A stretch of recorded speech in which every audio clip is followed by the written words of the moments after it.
आग्रह है ना, पहले ही कह दिया मैं आपका शिष्य हूं, आपका शरण में हूं, पर मैं युद्ध नहीं करूंगा। गोविंद युद्ध, ये तुम्हारा अधिकार कैसे हो गया कि मैं ये नहीं करूंगा? ये भगवान ने जब कह दिया उत्तिष्ठ परंतप और युद्ध कर, मामनिष्ठमर युद्ध, तो आपका अधिकार कैसे बन गया? जब आपने कहा मैं शिष्य हूं, आपका शरणागत हूं, तो आपका निर्णय करने का अधिकार कैसे बन गया? यही बुराई आ जाती है। हम अपनी मान्यता को अंदर दबाए रखते हैं और सोच लेते हैं कि आदेश जो हुआ है, जो उत्तर जो हुआ है, वो ठीक नहीं है, प्रतिकूल है। अब वो अच्छाई मान करके भारी बुराई को अंदर, अब वो बुराई उसको भ्रष्ट करती चली जाएगी, गिराते चली जाएगी। अर्जुन जी ने इसीलिए कहा कि आपने तो ज्ञान का वर्णन किया और ज्ञान की ऊंची अवस्था का वर्णन किया, ये मुझे घोर कर्म में क्यों लगा रहे हो? ये साधक की श्रद्धा में जब कमी होती है तब उसको उत्तर में कमी नजर आती है, तो उस स्थिति को तुम जान ही नहीं पाओगे। तो जो जानोगे वो अपनी बुद्धि के विषय को जाना, उनकी नहीं। उनकी बुद्धि के विषय को जानने के लिए पूर्ण शरणागत होकर उनकी आज्ञा पे चलो। तो जैसे नाभाजी अपने गुरुदेव की स्थिति को जान गए। गुरुदेव उस समय सियाराम जी का श्रृंगार कर रहे थे और किसी भक्त ने, उनका जहाज डूब रहा था, आर्त भाव से पुकारा पूज्य श्री अग्रदेवाचार्य गुरुदेव को। एकदम उनकी चित्तवृत्ति खिंची उसके दुख निवारण के लिए। तो नाभाजी पंखा कर रहे थे, गुरुदेव जी ऐसे पंखा किया, वो अंदर भाव देह में कहा गुरुदेव वो सेवा हो गई जिसलिए पुकारा था। वो गुरुदेव माला पहना रहे थे, कहा देखो आराध्य देव सर झुकाए खड़े, आप माला पहना। बोले कौन बोला? बोले जिसको आपने जूठन पवा के पाला है। ये गुरुदेव, शिष्य की स्थिति की जांच गुरुदेव करते हैं। गुरुदेव की स्थिति में शिष्य का प्रवेश किसका? कह रहे हैं कि जिसको आपने जूठन दे दे के पोषा है, वो बोला। ये बात आ गई। अब गुरुदेव की स्थिति क्या है, वही शिष्य की स्थिति है। कब होता है? जब आत्मसमर्पण हो गया, अपना कोई अस्तित्व नहीं रहा। साधक यदि श्रद्धा रख करके सुने तो प्रश्न बनेगा ही नहीं। जो सुना जा रहा है उसमें फिर प्रश्न नहीं बनेगा। आक्षेप पूर्वक शंका रख करके सही उत्तर मिलने पर भी उसको संशय बना रहेगा। अर्जुन की भगवान पर पूर्ण श्रद्धा है, पर अपना आग्रह होने के कारण उन्होंने कहा व्यामिश्रेणेव वाक्येन, आप मिले हुए से वाक्य बोल रहे हैं। आप कहते हैं कुरकर्माणि, और फिर कभी आप कहते बुद्धो शरणो मनविच्छ, अर्थात ज्ञान का आश्रय लो। कभी कर्म के आश्रय की बात कही, तो मैं मोहित सा हो रहा हूं, आप स्पष्ट वर्णन कीजिए। तदेकम वद निश्चित्य एन श्रेयो माप्नुयाम, मेरा कल्याण किसमें होगा, कर्मयोग में या ज्ञान योग में? उसे आप स्पष्ट करके एक बात कहिए जिससे मेरा परम कल्याण हो। यच्छ्रेयास्यान निश्चितम ब्रूहि तन्मे, जिसमें मेरा परम कल्याण निश्चित हो, वो बात कहिए। भगवान ने वही बात कही थी। अब आगे भगवान अर्जुन के इस बात का व्यामिश्रेणेव वाक्येन का उत्तर दे रहे हैं कि तुम्हें लगा कि मैं मिलाकर बात कर रहा हूं। श्री भगवान उवाच, बहुत मंगलमयी बात इसमें आई निकल के, जब कल चिंतन किया था। यहां भगवान लोक में दो ही निष्ठाओं का वर्णन कर रहे हैं। ये जो भगवान के समर्पण और आश्रय की निष्ठा है, ये अलौकिक निष्ठा है। भगवान यहां वर्णन कर रहे हैं, लोकेस्मिन् द्विविधा निष्ठा पुरा प्रोक्ता मया नघ, ज्ञान योगेन सांख्यानाम कर्म योगेन योगिनाम। हे निष्पाप अर्जुन, मनुष्य लोक में दो प्रकार की निष्ठाएं मेरे द्वारा प्रकट की गई। पहले कही गई आपको जो निष्ठा है उसे सांख्य योग, ज्ञान योग। ये ज्ञानियों की निष्ठा है। ज्ञान योग, मैं शरीर नहीं, मैं सूक्ष्म शरीर नहीं, मैं कारण शरीर, मैं आत्मस्वरूप में लीन है, जो तत्व उसमें स्थित, वो पूरी व्याख्या पीछे। और योगिनाम कर्मयोगेन, योगियों की निष्ठा कर्मयोग में, ये दो निष्ठाएं वर्णन की गई हैं प्रधान रूप से इस श्लोक में। अनघ का तात्पर्य होता है जिसके पाप नष्ट हो गए हैं, जो भगवान को जानना चाहता है, भगवान को प्राप्त करना चाहता है, जिसे श्रेय कहते हैं। जो अर्जुन जी ने कहा यत् श्रेयः स्यान् निश्चितम ब्रूहि तन्मे, जिसमें मेरा परम कल्याण हो, निश्चित बात कहे।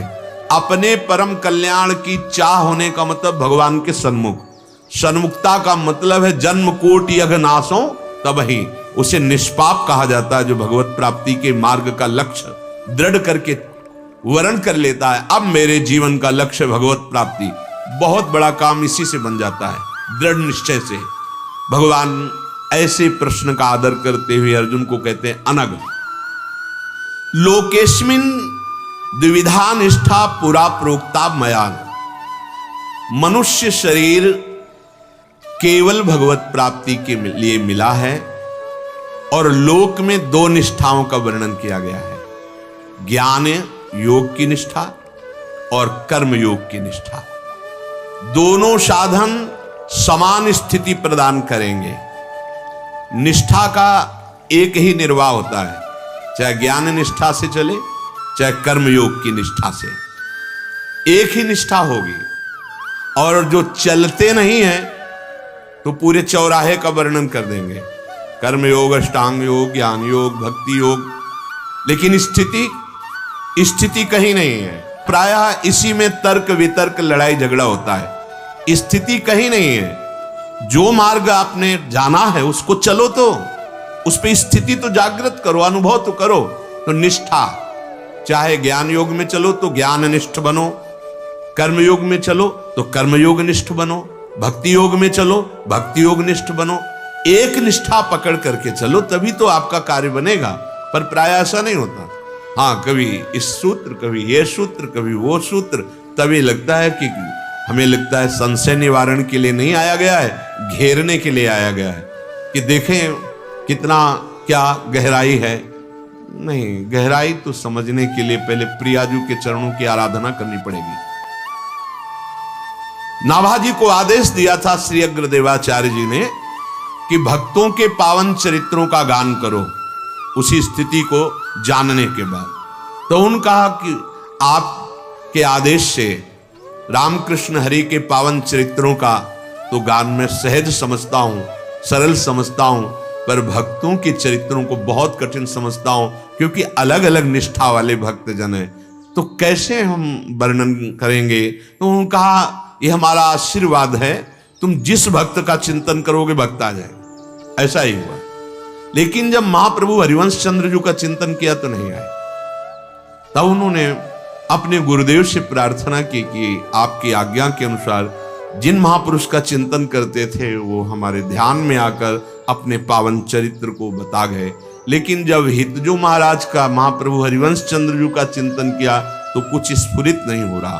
तो उन्होंने कहा कि अभी तक भगवान के 24 अवतार जो हुए हैं, उन अवतार के भक्तों का वर्णन किया, ये उन अवतार के भक्तों में नहीं आते। ये लाडली जू की सखियां हैं, तो अब लाडली जू ही भेजेंगी। तो स्वयं अग्रदेवाचार्य जी ने श्री लाडली जू का स्तवन किया, प्रार्थना की, वंदना की और कहा अब जाओ, अब आ जाएंगे। मतलब अगर लाडली जू के दासों को जानना है तो पहले राधा नाम की आराधना करो, राधा चरणारविंद का आश्रय लो, तब कृपामयी की करुणा दृष्टि से जान पाओगे। हाँ, भगवत रसिक रसिक की बातें रसिक बिना को समझ सके ना। सांख्य निष्ठा और योग निष्ठा पर एक ही निष्ठा से चला जाए। देखो, एक निष्ठा नहीं पकड़ोगे तो जीवन आपका व्यतीत होता चला जाएगा, स्थिति नहीं आएगी। प्राय यही कमी होती है कि हम अष्टांग योग का भी ज्ञान प्राप्त कर लें, सांख्य योग का भी, और बोलने में ये सूत्र वो सूत्र ये सूत्र हो कहां, तो आप बता दो कहां चले। तभी लगता है कि इतना समय आपका केवल मार्गों के किलोमीटर गिनने में गया, कदम एक नहीं बढ़ाया। ऐसा मत करो। ये जीवन बहुत थोड़ा है, किलोमीटर गिनने के लिए नहीं। छठी करा कितने किलोमीटर, वहां से दिल्ली कितने हुए, वहां तुम्हें जाना कहाँ है? बोले बिहारी जी तो किलोमीटर मत गिनो, इधर चलो अभी पहुंच जाओगे। हम लोग कुछ ऐसे ही दिमाग के हैं कि हमें पूरे भारत के हर रोड का ज्ञान हो और चले किसी रोड में नहीं है। ज्ञान पूरे भारत के हर रोडों का ज्ञान है, तो उससे हो क्या? जब आपको पूछा जाएगा कि 5 किलोमीटर चलने के बाद छठी करा के बगल में क्या था, वो तो मुझे पता नहीं है, किलोमीटर केवल जानते हैं, तो पता चल जाता है कि अनुभव नहीं है, केवल वाक्यों का ज्ञान है। तो वाग वैखरी शब्द झरी से ब्रह्म बोध नहीं होता या भगवत प्रेम नहीं हो जाता, उसको तो निष्ठा में उतारना पड़ता है। भगवान यहां निष्ठा की बात कह रहे हैं, लोकेस्मिन द्विविधा निष्ठा पुरा प्रोक्ता मया नग। 2 निष्ठाएं भगवान ने बताई, सांख्य निष्ठा अर्थात ज्ञान योग की, और योग निष्ठा अर्थात कर्म योग की। ऐसे लोक में 2 तरह की निष्ठाएं हैं, ऐसा भगवान ने कहा। और 2 प्रकार के पुरुष भी हैं, द्वाविमौ पुरुषो लोके, भगवान ने कहा द्वाविमौ पुरुषो लोके। एक है क्षर नाशवान संसार और एक है अक्षर अविनाशी अपनी आत्मा, अपना स्वरूप। क्षर की सिद्धि असिद्धि प्राप्ति अप्राप्ति में सम रह करके दूसरों को सुख पहुंचाने के लिए जो कर्म किया जाता है उसे कर्मयोग कहते हैं। इससे भी वही सिद्धि मिलेगी।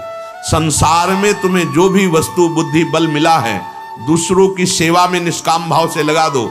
फल की इच्छा मत करो, फल में सम रहो, चाहे जय हो चाहे पराजय, लाभ हो चाहे हानि, सुख हो चाहे दुख, उसकी परवाह ना करो, जीवन मुक्त हो जाओगे।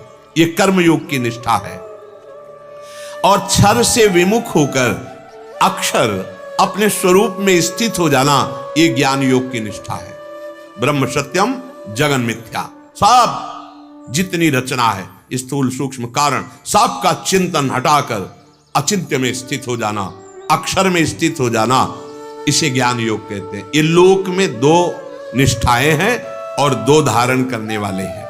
परंतु अब ध्यान देने योग्य विशेष बात है, क्षर और अक्षर दोनों से उत्तम पुरुष तो अन्य ही है, जिसे भगवान कहा गया है उत्तमा पुरुषस्त्वन्यः परमात्मेत्यु दाहृतः।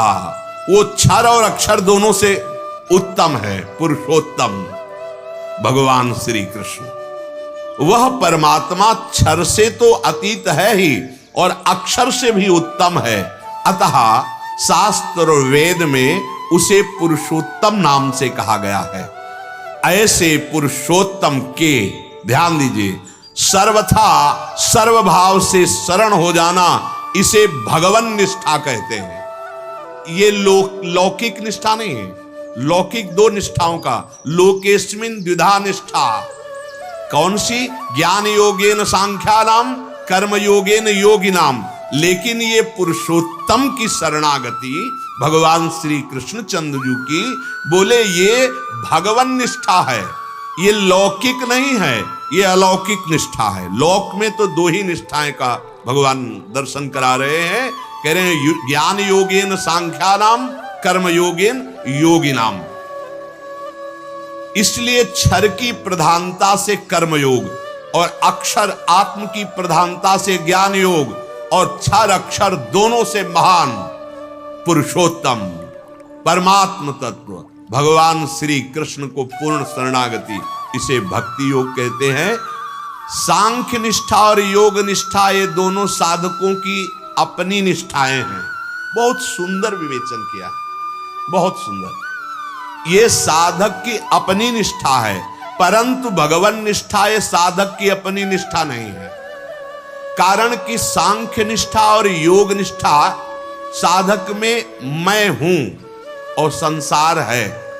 संसार है, प्राप्त सामग्री का संसार की सेवा में लगा देना, कोई कामना ना रखना, फल में समान भाव रखना, कर्मयोग। और मैं हूं ये जितना दिखाई देता है सब मिथ्या है, ये ज्ञान योग के अंतर्गत।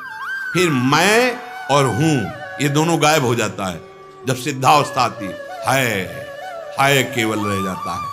ये साधक की निष्ठा है। ज्ञान योगी संसार संबंध विच्छेद करके अपने स्वरूप में स्थित हो जाता है, ये उसकी निष्ठा है। कर्मयोगी संसार की वस्तु, शरीर आदि, बुद्धि आदि, धन आदि के द्वारा समाज की सेवा करके निष्काम भाव से मुक्त हो जाता है, ये उसकी निष्ठा है। परंतु ये भगवान निष्ठा साधक की नहीं, यह अलौकिक है। इसमें भगवान की तरफ से निष्ठा हो जाती है। समझो, भगवान निष्ठा देते हैं और भगवान उसका निर्वाह करते हैं बेपरवाह, जैसे सुदृढ़ नाविक की नौका में बैठ गए। इसीलिए भगवान शंकराचार्य जी भी कहते स्वरूपानुशान भक्ति रेव गरियसी। और सबको फिर जो जो भी सिद्धि मिली इन्हीं के चरणों से मिली है। ये भगवान निष्ठा भगवान अनुभव कराते हैं अपनी तरफ से। क्या? मैं ही सब में हूं। भक्त प्रारंभ से ही वो स्थिति प्राप्त करता है जो ज्ञानियों की अंतिम स्थिति है, सर्वम खलमिदम ब्रह्म।